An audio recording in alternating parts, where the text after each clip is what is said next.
या समीप वादळा तुम्हीच पाठीराखे. सगळे कामं मी केलेले आहे. याचा कोणी काही असा ढिंडोरा पिटवत नाही. दुःखाचा रडगाने सांगत फिरायचं नाही आपल्याला. नाहीतर मग आपण काहीतरी करायची, प्रतिकडे पैशाचीच अपेक्षा करायची. तसं पण होत नाही. स्वतःला सिद्ध करावं लागतं. त्या बुडाखाली आग लावून घ्यायला लागते, अशी परिस्थिती आहे.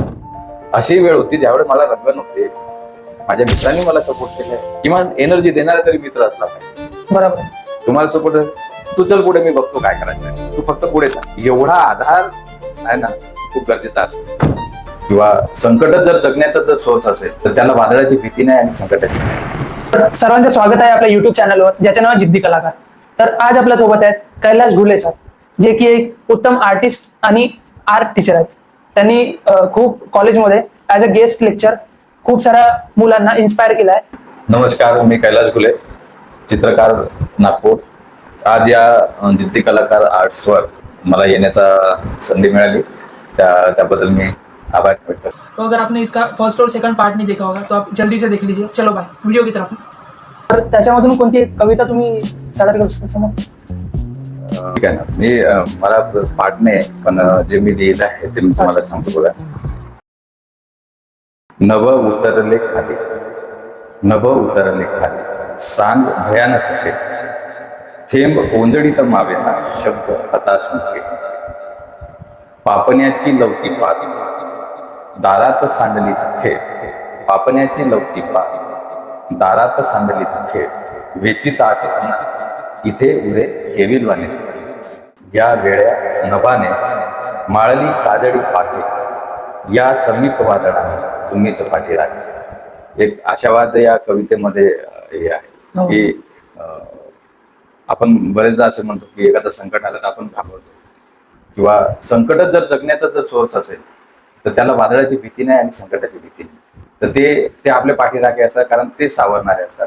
एक शेवटच्या याच्यामध्ये मी आशावाद हा टाकलेला आहे. आणि ही आपल्या इकडची परिस्थिती आहे. एक कुठला तरी हे असतो विषय आणि त्याला घेऊन मनात जे विचार येतात. आता हे आपल्या इकडचे, आपल्याकडे धान पीक आहे, भंडारा, गोंदिया, चंद्रपूर असे जिल्हे आहेत, 4 जिल्हे. तर हे मी कविता आत्ता लिहिलेलं आहे, म्हणजे मागच्या 2 वर्ष अगोदर. पण हा अनुभव कसा आहे, अनुभवाची अनुभूती आहे ऍक्च्युली. म्हणजे मी जगलो आहे ना, ते परिसर जगलेला आहे, तर त्याच्यामुळे ते उतरते. म्हणजे आता या कवितेमध्ये बघा, हे मी स्वतः म्हणजे शेतावर सगळे कामं मी केलेले आहे. आता याचा कोणी काही असा ढिंडोरा पिटवत नाही की आम्ही आमच्या दुःखाचा रडगाने सांगत फिरायचं नाही आपल्याला. दुःखाचा रडगाने नाही, जे वास्तव आहे, ज्या गोष्टी जगलोय, कविता किंवा कला, जे पण गोष्ट आपल्याला ती तयार होतं ना, ही देण अशी आलेली नाहीये, सहज आलेली नाहीये. ती आतमध्ये आहे. मला सांगायला त्या गोष्टी तर पाहिजेत ना. मी हे का बोलतोय मी, कारण ह्या गोष्टी मी जगलेला आहोत, मी त्याच्यातून आलेला आहोत, म्हणून ह्या गोष्टी मी तुम्हाला सांगू शकतो. ही परिस्थिती आहे. सर, तुम्ही एका फ्रेम बनवण्याच्या कामाने या फील्डमध्ये आले. जेव्हा तुम्हाला या आर्ट फील्ड बद्दल माहित नव्हता आणि जेव्हा माहित झाला, तर या दोघे सिच्युएशन मध्ये तुमच्या कामात काय सुधारणा झाली? तर मी तुमचे पोर्ट्रेट आणि लँडस्केप पाहत राहतो.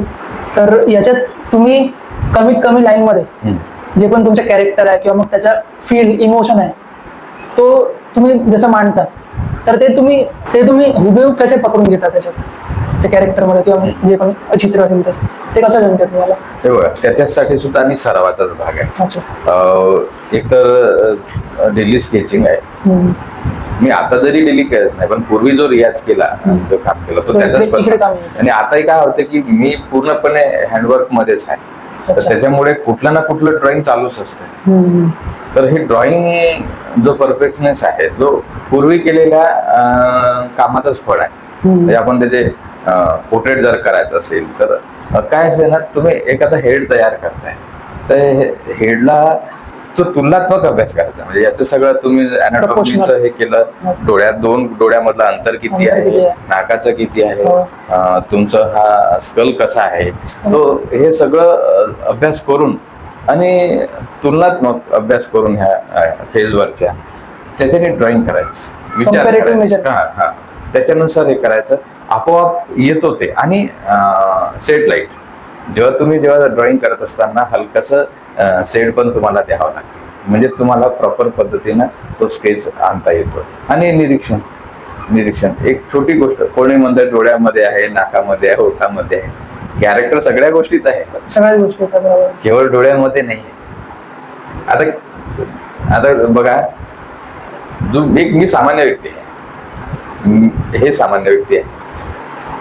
पण जर शाहरुख खान जर याच्या पुढे जर घेतला, शाहरुख खान सामान्य नाही आहे, असामान्य व्यक्ती आहे. कारण सगळ्यांना परिचित आहे, त्याचा चेहरा पूर्ण देशामध्ये जगामध्ये माहिती आहे की हे ऍक्टर आहे शाहरुख खान भाई. तर ते तो कोणी करून दाखवेल ना. तुम्ही त्यांचे डोळे जरी काढले तरी मग हे शाहरुख खान, पण माझे डोळे काढले तर हे कैलाश गुले आहे म्हणणार नाही. जेव्हा एखादी व्यक्ती ही जास्त फोकस असते, परिचित असते समाज माध्यमाशी, तर त्याचा कॅरेक्टर काढणे, आणि तो येतोय अमिताभ बच्चनची अमिताभ बच्चन अख्ख्या नागपूरमध्ये तुम्ही 15 अमिताभ बच्चन तयार कराल त्या कॅरेक्टरचे लोक, ते आयडेंटिटी आहे. तर तो चेहरा प्रसिद्ध आहे, जगप्रसिद्ध आहे, ते बघतायत, लोक पाहतायत, आणि ते काढणे सोपं आहे, आणि त्याच्यात ते दिसतं आहे ना.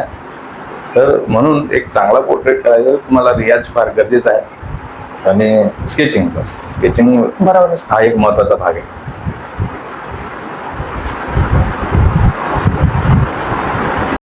आता हा सगळा आपला चित्रकलेचा भाग आहे.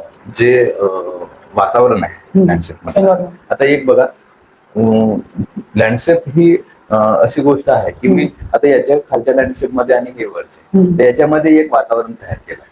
म्हणजे संध्याकाळचं वातावरण दिसतं. संध्याकाळच्या वातावरणामध्ये आपल्याला जांबूज येलो आहे, येलो ऑकर, त्याचा पाठ जास्त येतो, त्याच्यामुळे ती वातावरण तयार होते. तर एक तो फील आपण आणण्याचा प्रयत्न करतो लँडस्केप मध्ये. म्हणजे वेगवेगळे जे दिवसाचे प्रहर आहेत, ते प्रहर कसे आणता येईल तो विषय असतो.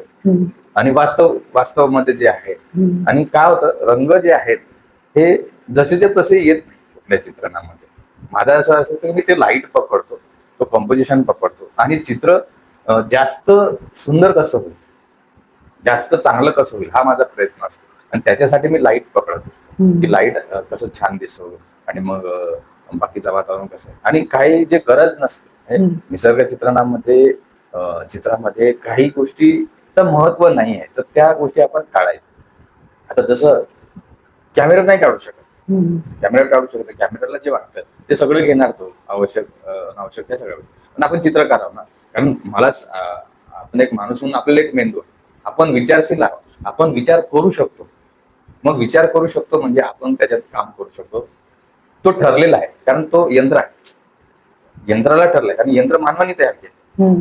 तर त्यांनी जे काही गोष्टी त्याच्यात टाकल्या आहेत, त्याचं सेटिंग ते तेवढंच येणार, त्याच्या पलीकडे नाही जाऊ शकत. म्हणून माणसापेक्षा कुठलाच तंत्रज्ञान मोठा नाही. तंत्रज्ञानाने गती वाढवलेली आहे, लक्षात, गती फक्त वाढवली, पण ते माणसानेच तयार केलं आहे. हा एक महत्वाचा भाग आपण लक्षात घेतला पाहिजे. म्हणून चित्र हा जो भाग आहे, चित्रापेक्षा मोठं नाही होऊ शकत. याचे सगळे जे आहेत ते सगळे वातावरण आहेत. आणि रंगाचं जर म्हणाल, तो रंग माझ्या अध्यापनातला भाग आहे, शिकवण्याचा भाग आहे, प्रॅक्टिसचा भाग आहे. आणि मला तो वाटे सगळे रंग चांगले आहेत, सगळे रंग. त्या रंगाला तुम्ही त्याचं मांडणी कशी करतात, ते कंपोजिशन कसं करतात, तो रंग कसा हाताळताय, ही एक वेगळी टेक्निकल गोष्ट आहे. ते सरावाचा भाग आहे, ते समजून घ्यायची गोष्ट आहे. तुमचा रंगज्ञान जसा होईल, रंगज्ञानाविषयी तुमची जशी काही जानकारी आहे, त्यानुसार ते रंग तुमच्या शीटवर उतरणार. निळ्या सावळ्या डोंगर माती रंग पसरवितो कोणी, निळ्या सावळ्या डोंगर माती रंग पसरवितो कोणी, चिखल माती तुडवित जातो बांध्यावरती काय. रान हिरवे पानांमधुनी निथळ निरंतर पाणी, थरथर त्या पाखराची कंपित झाली वाणी. वळणाची वाट बावरी, हे जे आहे ना, आम्ही जे बघितलं आहे, तुम्हाला जसं मी सांगितलं की मी जंगलात गेलेला आहोत, तो जीवन जगलेला आहोत, या सगळ्या गोष्टी ना. आणि निसर्गाचा मला बराचसा आकर्षण आहे, आणि त्याचाच कुठंतरी निसर्ग चित्रणाला पण माझ्या जो मिळालेला वाव आहे ना, तो तिथूनच आलेला आहे. आज मला झाडं आकर्षित करतात. तुम्ही म्हणाल झाडात असं काय आहे, झाड तर फक्त सावली देतो. पर्यावरण प्रेमी त्याच्यावर लिहिते, पण मी त्या झाडाकडे एक वेगळ्या नजरेनं बघतो. मी झाडाकडे बघितल्यानंतर मला वेगवेगळे आकार दिसायला लागले. एक कृषी तुल्य फळाचा झाड इतका सुंदर, त्याच्यानंतर त्याचे पारंब्या, त्याचे हे काही अशी बारीक असलेला झाड, एक छान कमनीय बांधा, एखाद्या फिगर असावी असं वाटतं मला, आणि सुंदर दिसतात. इतकं छान असताना आकार मला झाडाचे आकार काढताना निसर्ग चित्रणात कुठंच त्रास झालेला नाही. इतके सुंदर, कारण ते मी अनुभूती आहे माझी, बरोबर. जवळ बघितलेलं आहे मी सर. सर तुमच्या कविता खूप इन्स्पायरिंग होत्या, हा. आणखी ऐकून तुमच्या मनात काय काय चालते, काय काय तुमच्या मनात क्रिएटिव्ह वस्तू येतात, ते आम्हाला या कवितेद्वारे माहिती आहे. तर यानंतर मी तुम्हाला एक विचारू इच्छितो सर, की तुम्ही तुमचे जे चित्र आहेत, तुमचे जे लँडस्केप आहेत, पोर्ट्रेट आहेत, तर ह्याच्यात एवढे एक्सप्रेशन कसे टाकू शकता, किंवा मग जे पण तुम्ही कलर मांडता, तर त्याच्यातून आपल्याला असे भास कसा होते की तिथे काहीतरी गोष्ट चालू आहे, कोणतीतरी स्टोरी चालू आहे, तयार कसं करता तुम्ही? हे बघा, त्या रंग कसं गोष्ट आहे, मी निसर्ग चित्रणाचा जो विषय काढतो, ही प्रेरणा जी मिळाली, मी तर तुम्हाला सांगितलं की आपला परिसर जंगलांचा परिसर, बरोबर. आणि जवळचा संबंध. मी तुम्हाला एक झाडाची डहाळी जरी आली ना, तर ती खूप छान वाटायची. म्हणजे ते त्याच्यातली जी एनर्जी आहे, निसर्ग आपल्याला जी शक्ती देते, ती एक वेगळी आहे. आणि मी परिसरात जात होतो आणि काम करायचो. कोण काय म्हणेल, काय याची मला फिकीर नाही आहे, आताही नाही आहे.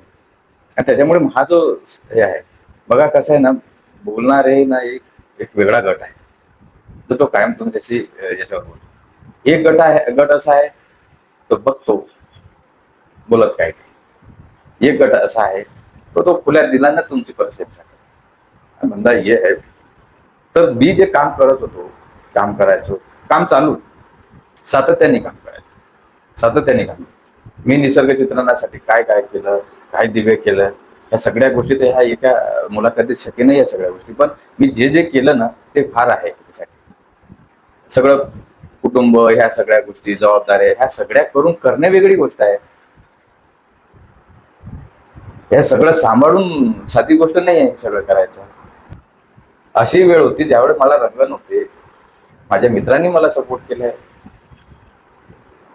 त्यांनी सहकार्य दिले, त्यांनी हेल्प केली. तुमचे चांगले लोक मिळतात तुमच्याशी, असं नाही सगळेच वाईट आहेत, चांगले लोक तुमच्याशी जोडतात. जेव्हा तुम्ही चांगलं काहीतरी करत राहता ना, तर लोक जोडत जातात, मिळतात, ते बोलतात, तुम्हाला सहकार्य करतात. किमान एनर्जी देणारा तरी मित्र असला पाहिजे. बरोबर. तुम्हाला सपोर्ट, तू चल पुढे, मी बघतो काय करायचंय, तू फक्त पुढे चाल, एवढा आधार आहे ना, खूप गरजेचा असतो. आणि ज्या वेळेस तुम्हाला हे सगळं मिळते, त्यावेळेस तुमची ताकद दुपटीनं वाढते, डबल वाढते. आणि असा आधार आपल्याला फार गरजेचा असते कलावंताला फार पहिलेपासून सपोर्ट मिळाला असं काही नाही. म्हणजे अगदी राजदरबारातून जरी विचार केला तर त्याची कदर करणारे आज समाजामध्ये चित्रकलेला चांगलं स्थान आहे. त्याच्याकडे बघतात, चांगल्या याच्यानेच बघतात. त्याला काम आहे असं नाही. आज बघा, भरपूर काम आहे, करणाऱ्यांसाठी काम आहे.